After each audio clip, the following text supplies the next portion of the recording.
ओम शांति। योगी और तीव्र पुरुषार्थ बनने के लिए आज चौथे दिन की क्लास है, चौथे दिन का सेशन है। जिन्होंने 3 दिन के सेशन नहीं सुने हैं वो तीनों दिन के सेशन सुन ले ताकि ये सेशन और अच्छे से आप लोगों को समझ में आए। कल तक के सेशन में हमने समझा कि कर्म पे हमें अटेंशन देना होगा। तो क्या योगी बनने के लिए कर्म पे अटेंशन जरूरी है? बिल्कुल जरूरी है। अगर आप दिन भर में दूसरों की बुराइयां देख रहे हो, दूसरों की कमियां देख रहे हो, तो आपको भगवान की अच्छाइयां नजर आ ही नहीं सकती है। पर अच्छाइयां जब तक नजर नहीं आएंगी तब तक फिर भगवान से प्रेम भी नहीं होगा। यानी अगर दिन भर आपकी नजर दुनिया की तरफ रहती है तो फिर आप समझ लीजिएगा कि फिर भगवान की नजर आप पर नहीं रहती है। और जिस आत्मा की नजर भगवान पर रहती है, दुनिया की नजर उस पर रहती है। अगर भगवान से अच्छे से बात करनी है तो फिर दुनिया से बातें कम करनी होगी या दुनिया से बातें बंद करनी होगी। जैसे उदाहरण के लिए मैं आपको एक बहुत बढ़िया सा एग्जाम्पल बताता हूं कि एक व्यक्ति है, दिन भर सुबह सुबह दिन भर अलग अलग कामों में बिजी रहता है, लेकिन सुबह वो क्या करता है, कुत्ते को घुमाने निकलता है गार्डन पे। और वो कुत्ता जैसे आगे जा रहा है वो कुत्ते के पीछे, कुत्ता दौड़ रहा है वो भी दौड़ रहा है। जैसे ही कोई व्यक्ति उसको हाय हेलो करता है कि हेलो कहाँ जा रहे हो, रुको, जैसे फिर उसको हाय हेलो गुड मॉर्निंग करता है और उसी समय कुत्ता आगे चलने लगता है, तो वो फिर बाय बाय करता है और उसको कुत्ते के पीछे और भागने लगता है। जब घर में आकर उससे पूछा जाता है कि भाई तू कहाँ गया था, तो वो कहता है मैं कुत्ते को घुमाने गया था। और वास्तव में देखा जाए तो क्या वो कुत्ते को घुमाने गया था? नहीं, कुत्ता उसको घुमा रहा था। बस वही स्थिति अपने अंदर की है जिसकी वजह से हमारा कर्म अच्छा नहीं हो पाता है और हमारा योग अच्छा नहीं हो पाता है। कर्मेंद्रिया आपको चला रही है या आप कर्मेंद्रियों को चला रहे हो। कुत्ता उस इंसान को घुमा रहा था या वो इंसान कुत्ते को घुमा रहा था। लग तो ऐसा ही रहा था कि इंसान कुत्ते को घुमा रहा है, लेकिन वास्तविक स्थिति क्या थी कि कुत्ता उसको घुमा रहा है। तो वैसे ही सारी कर्मेंद्रिया जो है वो कहीं आपको चला रही है या आप कर्मेंद्रियों को चला रहे हो। तो ये बहुत बड़ी इंपॉर्टेंट चीज है। तो अब हमारे जो सेशन होने वाले हैं वो यही होने वाले कि ऐसा क्या किया जाए जिसकी वजह से हम कर्मेंद्रियों को चलाए, कर्मेंद्रिया हमें नहीं चलाए। और उसके लिए हमारे कर्म पे अटेंशन होना जरूरी है। अगर हमारा कर्म पे अटेंशन होगा तो फिर समझ लेना कि हम कर्मेंद्रियों के भी मालिक बन जाएंगे।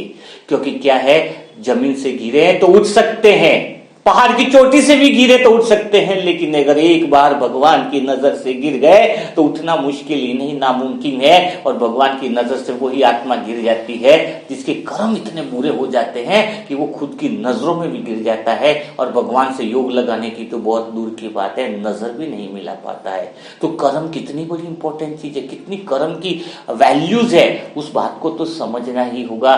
तो सबसे पहले किस कर्म के अंदर हमें अटेंशन देना है उस बात को समझना होगा। सबसे कर्म के अंदर सबसे बुरा कर्म जो परमात्मा ने बोला है, जिसकी वजह से आत्मिक स्थिति गायब हो जाती है, जिसकी वजह से सारा पुण्य गायब हो जाता है, जिसकी वजह से भगवान का योग भी खत्म हो जाता है। बाबा ने अपनी अव्यक्त वाणी के अंदर महावाक्य में कहा है कि सबसे बुरा कर्म है, जहां से सारे बुरे कर्म की शुरुआत हो जाती है, वो है निंदा करना, है ना। अभी आप बिल्कुल अटेंशन से सेशन को सुनिएगा ताकि आपको समझ में आए और आप भी आत्मिक स्थिति में स्थित हो पाओ, अपनी कर्मेंद्रियों के मालिक बन पाओ। लेकिन इसके लिए जो पहला कर्म है जिस पे अटेंशन देना है वो निंदा करना। सुना तो बहुत होगा आपने कि निंदा करना बुरा है, बाबा ने कई बार कहा है, लेकिन निंदा करने से क्या असर होता है वो अव्यक्त वाणी आपने सुनी है कभी?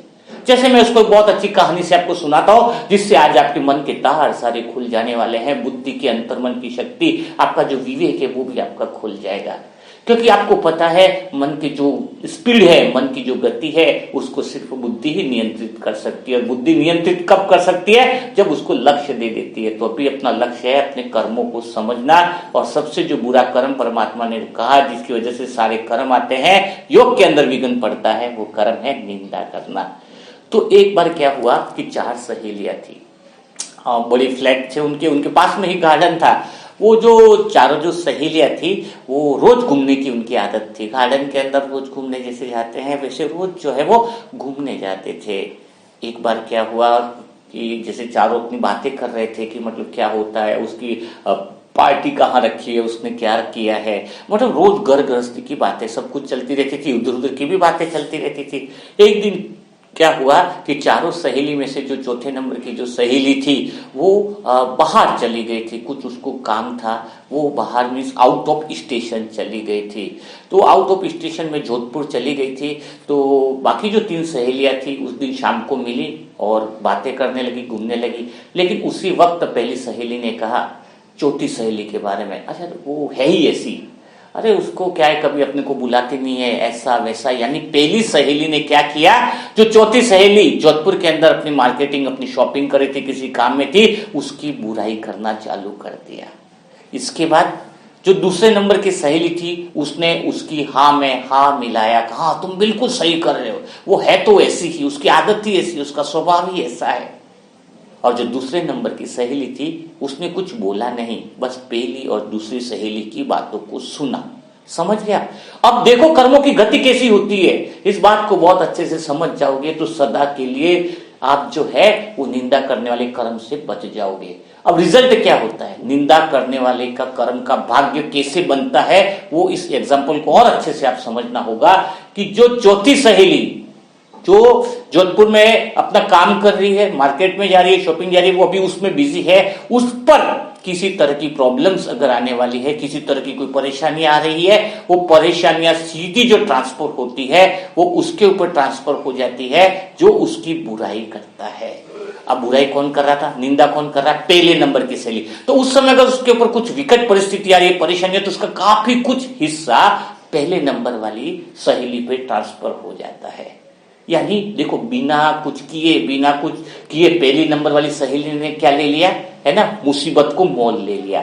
और फिर उसका लगभग 50% का हिस्सा समझ लीजिए तीसरे नंबर की सहेली पे उसका जो दुर्भाग्य होने वाला था, चौथी सहेली जितनी परेशानी, जितना विघट आने वाले थे, उसका काफी कुछ हिस्सा तीसरी नंबर की सहेली पे चला जाता है, क्योंकि उसने हाँ में हाँ मिलाया था। हाँ वो बिल्कुल बुरी है, हाँ में हाँ मिला है ना, तो उसके ऊपर भी ट्रांसफर हो गया। और जो दूसरे नंबर की सहेली है जिसने कुछ बोला नहीं लेकिन सुना है, तो सुना है तो भी उसका काफी कुछ परसेंटेज उस दूसरे नंबर की सहेली पर भी बुरे कर्म का जो चौथे नंबर की सहेली पे आ रहा था वो पार्टिसिपेट उसके ऊपर हो गया। तो सोचो जरा, तभी आपने देखा होगा कि गली मोहल्ले में जिस इंसान की सबसे ज्यादा बुराई करते हैं ना पूरे गली वाले, उसके ऊपर कुछ ज्यादा विघ्न नहीं आते, लेकिन उससे ज्यादा विघ्न तो उनके ऊपर आ जाते हैं, क्योंकि वो गलत किया, उसने तो थोड़ा सा कर्म गलत किया, लेकिन उसकी बुराई कर करके हमने उससे ज्यादा पाप इकट्ठा कर लेते हैं। कोई जो जितनी गलती करता है ना, गलती करके जितना पाप करता है, उससे ज्यादा हम इसका मनन चिंतन करके, उसकी बुराई करके उसने जितना पाप जमा किया उससे 1000 गुना पाप तो हम जमा कर लेते हैं। तो आप समझ गए होंगे कि निंदा करने को बुरा क्यों कहता है बाबा, क्योंकि जब आपकी दृष्टि में सबकी बुराइयां आती है, जब आपके अंदर बुरे देखने की नजर है, आपके अंदर सबकी कमियों को देखने की नजर है, तो फिर क्या होगा, तो फिर बुरा देखने वाली जिसके संस्कार हैं, जिसकी वृत्ति बुरा नंबर, वो कभी योगी बन ही नहीं सकता, क्योंकि वो कभी भगवान की अच्छाइयों को नहीं दे सकता, भगवान के गुणों का मनन चिंतन नहीं कर सकता, भगवान के गुणों को अनुभव नहीं कर सकता, रियलाइजेशन नहीं कर सकता। इसलिए योग के लिए सबसे जरूरी चीज जो है वो है कर्मों पर अटेंशन देना, है ना। तो जब पूरा दिन आपको कर्मों पे अटेंशन ही नहीं है, पूरा दिन आप किसी न किसी की बुराई कर रहे हो, तो फिर आप कहां से योगी बनोगे। तो अपने आप से कमिटमेंट करना है, और कमेंट में लिखना जरूर है कि आज से मैं निंदा कभी नहीं करूंगी, कितना भी हो जाए, लेकिन मैं आत्मा किसी की बुराई नहीं करूंगी। अगर बुराई कर रहे हो तो समझ लेना आफत मोल ले रहे हो। तो हमें किसी की बुराई नहीं देखनी है, लेकिन बुराई किसकी देखनी है वो आज मैं आपको बताता हूं। आपको पता चलना चाहिए कि बुराई फिर किसकी देखनी है। बाय चांस आप गली में गए, वहां पे 4 बच्चों को देखा आपने, उसमें से चारों बच्चे जो हैं वो सिगरेट पी रहे हैं, उसमें से एक बच्चा जो है वो आपका है, एक बच्चा क्या है, आपका है, और वो भी सिगरेट पी रहा है। तो आप जा करके वहां पर सबसे पहले किसको डांटोगे, किसको चमाट लगाओगे, तो सबसे पहले चमाट आप अपने बच्चे को लगाओगे कि तेरी हिम्मत कैसी हुई सिगरेट पीने की, तेरी हिम्मत कैसी हुई गलत काम करने की। बाकी के 3 बच्चों को तो नहीं बोलोगे ना, तो क्यों अपने ही बच्चे को आपने बोला पहले, क्योंकि वो आपका सबसे करीब है, सबसे साथ में रहने वाला है। तो वैसे ही अब हम प्रैक्टिकल में तो अलग कर रहे हैं ना, हम क्या करते हैं, दूसरे जो हैं उनकी बुराइयों को दिखाते रहते, तूने ऐसा कैसे किया, वैसे क्या, और खुद के बच्चे खुद का जो बच्चा है उसके ऊपर क्या ध्यान दे रहे हैं? उसके ऊपर कुछ नहीं। अगर वही औरत जाकर के ये बोले कि बाकी 3 को डांटे और अपने बच्चे को बोले तू तो सिगरेट पी, और बाकी 3 को बोले कि तुम सिगरेट पी रहे हो, गलत काम करो, ये कर रहे हो, और खुद का बच्चा 1 2 3 पीते ही जा रहा है, आदत बनता ही जा रहा है, तो बताओ कैसा होगा? यानी कर्मों की सबसे बड़ी चीज को देखो, जिस आत्मा का ध्यान स्वयं के बच्चे पर होगा, यानी अपने मन रूपी बच्चे पे इसका पूरा दिन अटेंशन होगा, वो आत्मा योगी बन सकती है। और जिस आत्मा का दूसरे के 3 बच्चों पर ध्यान है, वो समझ लेना, दूसरे के 3 बच्चों की कमियों को देखने पर ध्यान है, तो समझ लेना वो आत्मा कभी योगी नहीं बन सकती। क्योंकि जिसका खुद का बच्चा ही नहीं सुधरा हुआ हो, उसके संग में आने वाली आत्मा भी कभी सुधर नहीं सकती है, और वो कभी योगी बन ही नहीं सकता है ना। क्योंकि अपन जब तक स्वयं की कमियों को आप पालन वो करोगे, कि उसको पोषित करोगे कि कुछ नहीं, इट्स ओके, आप खुद को देख नहीं पाओगे, तो फिर वो आत्मा फिर योगी कैसे बन सकती है?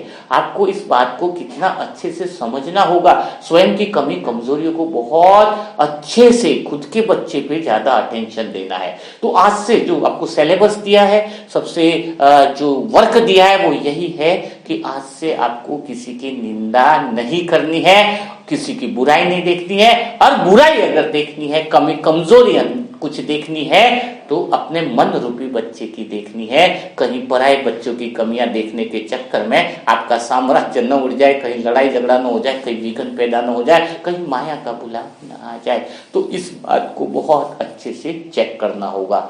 तो आज के सेशन में सबसे पहली बात मैंने जो आपको बताई वो है कर्म पे अटेंशन देना जरूरी होता है, और निंदक यानी निंदा करने वाली चीज पे अटेंशन रखना है। दूसरी चीज जो है वो कर्म के अंदर अटेंशन आपको रखना है, या कर्म पे आपका अटेंशन हो सकता है, या आप आत्मा मालिक बन सकती है, वो है माया। माया को पहचानना, यानी माया से डरना नहीं है, माया से भागना नहीं है, लेकिन माया को समझना है। आप आत्माओं का सबसे बड़ा एटीट्यूड एक बहुत खराब है, ब्राह्मण आत्माओं का, कि बस माया है तो ऐसा समझते हैं कि मुझे उससे भाग जाना है, दूर चले जाना है। अरे नहीं, यहां पे इस बात को बहुत अच्छे से पकड़ना है। कौन सा पकड़ना है? कि माया से डरना नहीं है, माया से भागना नहीं है, माया को समझना है। अगर यह स्लोगन समझ गए तो आज से ही आपको रियलाइजेशन हो जाएगा कि आप आत्मा मालिक हो अपने मन बुद्धि और संस्कार की। आज से रियलाइजेशन हो जाएगा, आपको जिंदगी जीने का मजा आ जाएगा। लेकिन हर एक ब्राह्मण आत्मा करती क्या है? जैसे कोई ब्राह्मण आत्मा को मैंने कई सारी देखा है कि जैसे कोई मॉल में चले गए, कोई ब्राह्मण आत्मा बाबा का बच्चा है, और अचानक अपनी पहचान वाला कोई बाबा का बच्चा देख लेता है, तो उसको लगता है कि अरे मैंने कुछ गलती कर दी, उसने मुझे देख लिया। हाँ, मतलब जैसे कोई गुनाह कर लिया हो। क्या वो मॉल में जाना गलत है? आप मॉल में, सभी लोग तो बाजार में खरीदने के लिए तो नहीं जाते। मैं बाजार में जा रहा हूं लेकिन मैं खरीदार नहीं हूं। ये भी तो हो सकता है कि मैं सारा बाजार घूम रहा हूं, सारे मॉल घूम रहा हूं, लेकिन मैं खरीदार नहीं हूं। ये भी तो संभव है। यानी मैं बाजार को समझने के लिए भी तो जा सकता हूं कि वास्तव में आप भगवान को खाली इधर ही देखो, बाबा इधर में, तो बाजार के अंदर भी जो चीज है, जब तक उसको समझेंगे नहीं तब तक हम माया को पहचानेंगे कैसे? हम तो उसके अंदर भी परमात्मा को पहचान लेते हैं कि बाजार को देखते हुए भी यह चीज का अनुमान लगा लेते हैं कि इतना बड़ा बाजार है, पर मेरे काम की कोई ऐसी चीज नहीं जिसको मैं खरीदूं और जिसमें मुझे बाबा की याद आए। यानी आपको सबसे बड़ी चीज है कि जो माया, अगर तुम कहोगे कि माया छोड़ दो माया मीन्स, तो माया तो हर चीज माया। जिस घर में रह रहे वो माया, जिस कुर्सी पर बैठे वो माया, जिस मोबाइल को यूज कर रहे वो माया है। हर चीज तो माया है। इस मायावी दुनिया में तुम्हें माया नहीं मिलेगी तो क्या मिलेगी? तो क्या माया को छोड़ दो मीन्स क्या? श्वास लेना छोड़ दो, जीना छोड़ दे, सब कुछ छोड़ दे, जीना छोड़ दे, बैठ जाए। इसीलिए तो सन्यासी बाबा के बच्चों से सभी लोग दूर रहते हैं। तो छोड़ना कुछ नहीं है, छोड़ना कुछ नहीं है, न छोड़ना है, न डरना है, न भागना है, बल्कि समझना है। समझना का अर्थ है कि उसके अंदर रहते हुए परमात्मा की याद निकालनी है। ऐसा नहीं कि आपको भजन आता है तो मैं उसी जगह जाऊं जहां पे सब लोग भजन करते हो। अरे हम तो वहां पर जाएंगे जहां पे कोई भजन न करता हो, वहां भी भजन की शुरुआत करते हैं। आप सोचो मैं ऐसे ही माहौल में जाऊं जहां पे सिर्फ बाबा की याद हो, ऐसा पॉसिबल नहीं।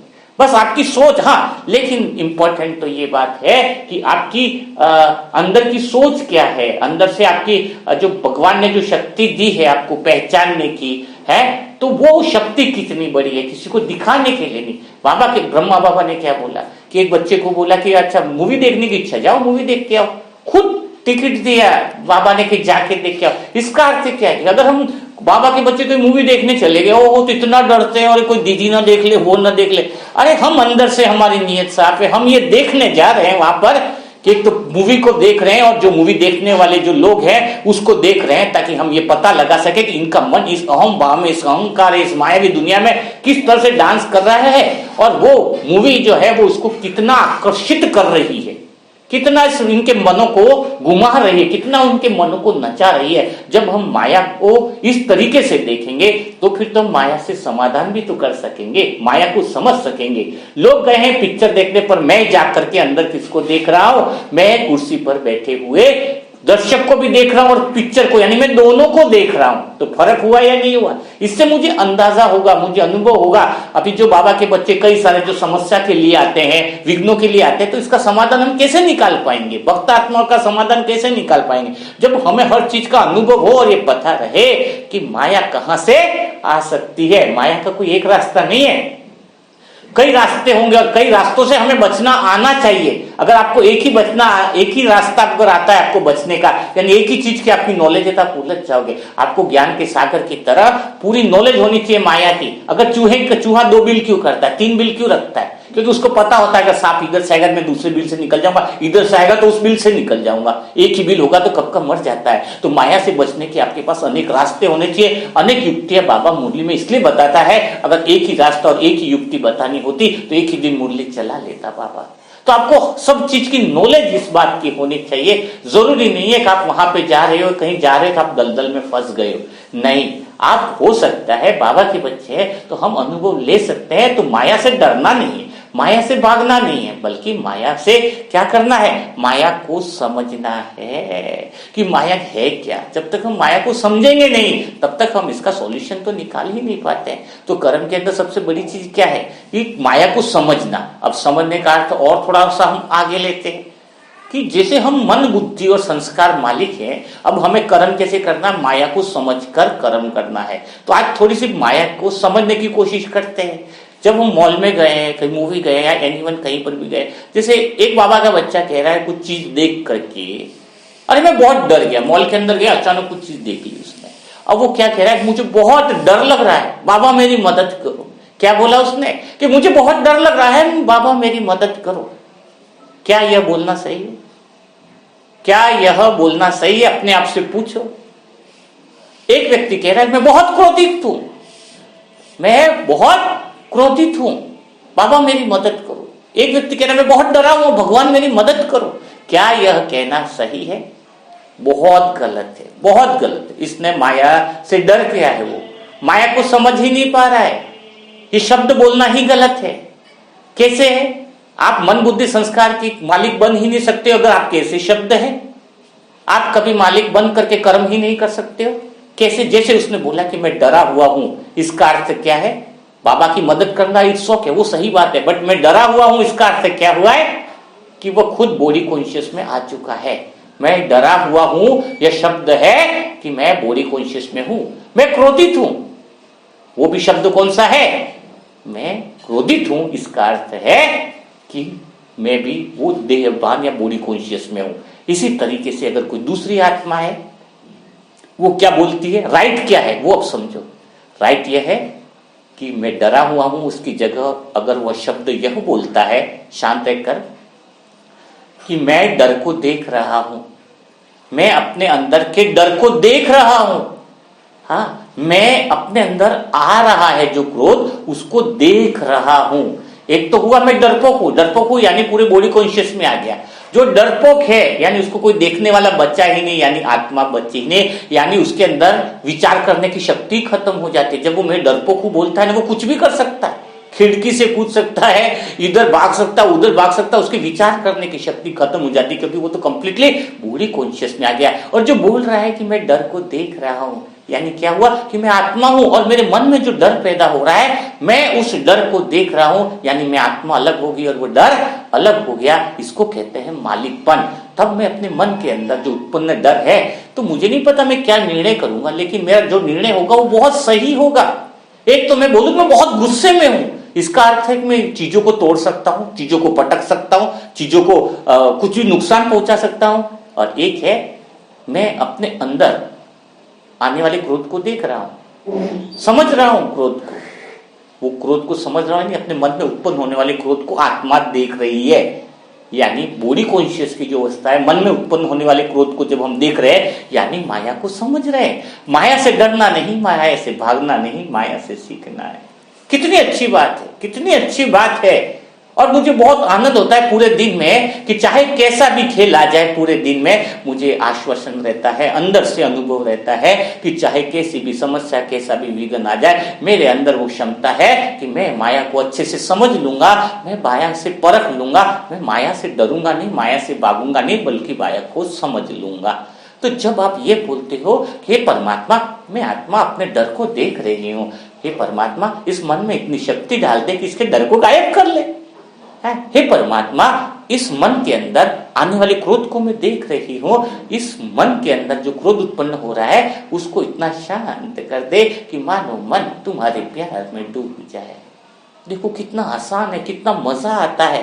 लेकिन जब मैं खुद उस विकार के साथ, उस माया के साथ कंबाइंड हो जाता हूं, तो फिर समझ लो कि मैं देख ही नहीं पाता हूं। तो कितना जरूरी है, जरा अपने आप से पूछो। पूछना जरूरी है ना अपने आप से। जब तक तुम अपने आप से पूछोगे नहीं, तब फिर माया को परख नहीं पाओगे, माया को जान नहीं पाओगे। इसलिए आज कहीं से भी दुनिया वाली आत्माओं को यह मत लगाओ कि मैं शादी में नहीं जाता, मैं वहां नहीं जाता, मैं मंजिल में नहीं जाता, मैं आपके गुण सन्यासी जैसे लगेंगे तो कोई बंदा आपके पास आएगा ही नहीं। आपको सबके बीच में रहते हुए माया को और जानने का अवसर मिल रहा है, माया को और जानने का पहचान आपको मिल रही है। तो फिर आप समझ लीजिएगा कि आप जो है योगी बनते जा रहे हो, पावरफुल बनते जा रहे हो। क्योंकि एक जगह बैठकर जो योग करना और एक होता है योग चलते फिरते योग करना, तो कोई बड़ा मुश्किल नहीं लगेगा। इसी को कहते हैं कर्म योग। यानी जब माया की पहचान मिल जाए, माया की जब समझ आ जाए दुनिया में रहते हुए, तो समझ लेना कि आप योगी बन रहे हो। तो आज से क्या ध्यान रखना है, चाहे आपका शरीर कांप रहा है, डर का कितना भी सिंबल दिख रहा है, लेकिन अगर आपने यह पहचान लिया कि मैं अपने डर को देख रहा हूं, यानी आप समझ लेना कि आप सोल कॉन्शियस स्थिति में हो। यानी आप माया से बड़े हो गए हो, माया छोटी हो गई है। थोड़ी 5 मिनट भी अगर इस स्थिति में तुम रह जाओगे, माया जो है वो धीरे धीरे ऑटोमेटिक जो डर है वो कम होता जाएगा। क्योंकि आत्मा की शांति की शक्ति अपने मन पर पड़ने लग जाएगी। और जब मन पावरफुल हो जाएगा तो शरीर की कर्मेंद्रियां भी सारी क्या हो जाएंगी, पावरफुल हो जाएंगी। तो आपको ये समझना होगा। और समझने के लिए सारे सेशन क्यों हो रहे हैं, सबसे बड़ी इंपॉर्टेंट चीज आपको समझनी होगी कि सेशन इसलिए तो हो रहे हैं कि आप बहुत अच्छे योगी बन सको। और योगी का अर्थ क्या है, ये अभी आपको बहुत क्लियर हुआ होगा। योगी का अर्थ है कि मन का काम तो चलना ही है। मन तो कितना गति से दौड़ रहा है, मन तो दौड़ेगा ही, लेकिन हमारी बुद्धि उस गति को दिशा दे दे। दौड़ रहा है ना मन, तो वैसे भी दौड़ रहा है, अभी भी आपका दौड़ रहा है, लेकिन इन सेशनों से क्या हो रहा है, आपके मन को दिशा मिल रही है। आपके मन की गति को दिशा मिलने से, मन लक्ष्य की तरफ जाने से मन में जो अशांति वो फिनिश हो रही है। अभी मन टिक नहीं रहा है, कभी सोचता है मैं इधर जाऊं क्योंकि इधर संतुष्टता नहीं मिलती, इधर जाओ। तो फिर आपने क्या किया, मन को एक दिशा दे दी, मन को एक लक्ष्य दे दिया कि बस उसी तरफ आपको जाना है। तो अभी अपना मन को क्या लक्ष्य दे दिया इतने दिनों से हमने, कि मन को लक्ष्य दिया कि हमें योगी बनना है, हमें परमात्मा प्रेम में लवलीन होना है, हमारे अंदर जितनी बुराइयां हैं वो सब क्या होनी है, खत्म होनी है। और आज के चौथे दिन के सेशन के अंदर मेन जो लक्ष्य क्या है पता है, मेन जो लक्ष्य है कि आपको होश में लाना। होश में लाने का अर्थ क्या है, होश में आप आ रहे हो 4 दिन में, मेरा प्रयास क्या हो रहा है आपके ऊपर, होश में लाना। होश में लाना जैसे कि किसी का ऑपरेशन करते हैं ना, तो पहले उसको शून्य किया जाता है ना, फिर जैसे जैसे उसको होश आता है ना, तो शून्य था तब तक तो उसको कुछ असर नहीं होता, लेकिन जैसे होश आता है तो उसको वहां पे बड़ा दर्द होने लगता है, बहुत छटपटाहट होने लगती है। बस वैसे ही है, अभी हम माया की बेहोशी में हैं। क्या सच था क्या गलत था समझ में नहीं आ रहा था, लेकिन अब हम आत्मा के रूप में स्थित होकर के अंदर की सच्चाई को जान रहे हैं। और जब अंदर की सच्चाई को जान रहे हैं यानी हम होश में आ रहे हैं। और जैसे जैसे हम होश में आ रहे हैं तो थोड़ी छटपटाहट हो रही है, थोड़ी परेशानी हो रही है, क्योंकि चेंज करना पड़ रहा है ना, तो थोड़ी छटपटाहट होगी, थोड़ा दुख होगा, थोड़ी तकलीफ होगी, लेकिन चेंज जो होगा वो कैसा होगा, सदा के लिए होगा, हमेशा के लिए होगा। इसलिए आपको अंदर से एक लक्ष्य रखना है कि मुझ आत्मा को तो होश में आना ही है। माया ने हमें बेहोश कर रखा है, यानी इस प्रकृति के देहभान के अंदर जब हम हैं, यानी मैंने बताया कि मैं डरा हुआ हूं, मैं क्रोधित हूं, यानी हम क्या हैं, बेहोश हैं, तभी तो डरे हुए हैं, तभी तो क्रोधित हैं। मैं दुखी हूं क्योंकि हम डरे हुए हैं, बेहोश हैं। लेकिन अब आपको इस ज्ञान से होश आया, नहीं आप डरे हुए नहीं हो, आप तो निर्भय हो, आप आत्मा हो। डरा हुआ आपका मन है, आप उसको देखो, आप खाली देखने मात्र से ही आपका मन का डर भाग जाएगा। क्या होगा, मन का डर क्या हो जाएगा, भाग जाएगा। आपको पता चलेगा कि आप जो है वो अब होश में आ गए, आप दुखी नहीं हो, आप परेशान नहीं हो। दुनिया की कोई चीज आपको परेशान कर ही नहीं सकती है, दुनिया की कोई तकलीफ है आपको तकलीफ दे ही नहीं सकती है। जरूरत इस बात की है कि आपको होश में रहने की जरूरत है। अगर आप बेहोश हो जाओगे तो फिर तो आपको घर भी लूट जाएगा, पूरी दुनिया आपको बर्बाद करके चली जाएगी, आपको पता भी नहीं चलेगा, जो भी आएगा बैंड बजा के जाएगा। लेकिन अगर आप होश में हो तो दुनिया की कोई ताकत नहीं जो आपको दुख दे सके, दुनिया की कोई माया नहीं जो आपको संकल्प में भी क्या कर सके, टच कर सके, संभव ही नहीं है। एक लास्ट है कर्म के लिए, तीसरी पॉइंट में बहुत अच्छे से बताना चाहूंगा, इस बात को बहुत अच्छे से अपने अंदर बांध लेना।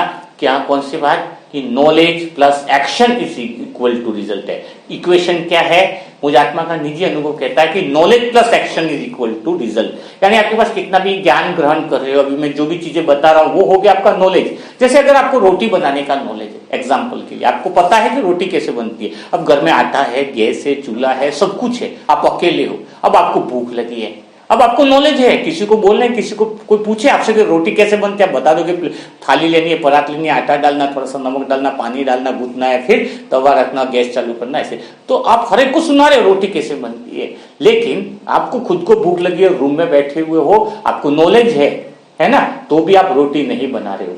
तो क्या खाली नॉलेज से पेट भर जाएगा कि मुझे रोटी बनाने आती है, रोटी बना, बोलते रहो, 1000 बार बोलते रहो, क्या आपका पेट भरेगा? नहीं भरेगा। आपको एक्शन करना पड़ेगा। एक्शन क्या करना पड़ेगा? आपको रोटी बनाना पड़ेगा। तो ये जितना भी नॉलेज आप सुन रहे हो ना, है, इट्स कॉल्ड नॉलेज है। तो आपको लेकिन रिजल्ट्स कब आएगा, योगी कब बनोगे?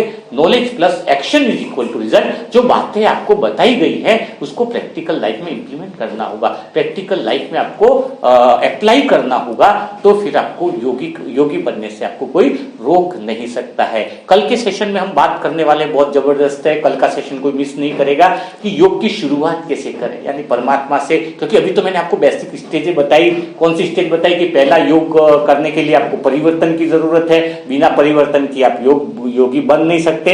और परिवर्तन के लिए मैंने आपको बताया कि अंदर से सेल्फ कॉन्फिडेंस की आवश्यकता होती है, और सेल्फ कॉन्फिडेंस के लिए आपको अपने आप से बात करनी होगी, और अपने आप से बात करोगे तभी आपका विश्वास क्या होगा, बहुत बड़ा होगा। और तीसरे दिन के सेशन में खास बात बताई थी कि परिवर्तन करना बहुत अच्छी बात है, लेकिन अपनी गलतियां दोबारा ना हो, अपन एक बार जो सीख गए हैं वो वापिस ना आए, उसके लिए हमें मेहनत से ज्यादा संघर्ष की जरूरत होगी। यानी संघर्ष, विपरीत परिस्थितियां जब भी आ जाए, चाहे हमारा मोबाइल टूट जाए, चाहे धन की समस्या आ जाए, चाहे फिजिकल समस्या आ जाए, लेकिन हमें योगी बनना है। उसके लक्ष्य को हमें भूलना नहीं है। कितने भी संघर्ष के लिए मैं आत्मा तैयार हूं, यह अगर मन के अंदर रहेगा तो योगी बनने से कोई रोक नहीं सकता। ये तीनों लेसन का मैंने सारांश समझाया, और लास्ट आज चौथे दिन के सेशन के अंदर मैंने आपको बताया है कि आपको कर्म पे अटेंशन देना पड़ेगा। और कर्म भी कौन सा? जिसमें निंदा न हो, और नई बात बताई कि आपको होश में रहना होगा, और माया से डरना नहीं है, माया से भागना नहीं है, बल्कि माया को समझना है।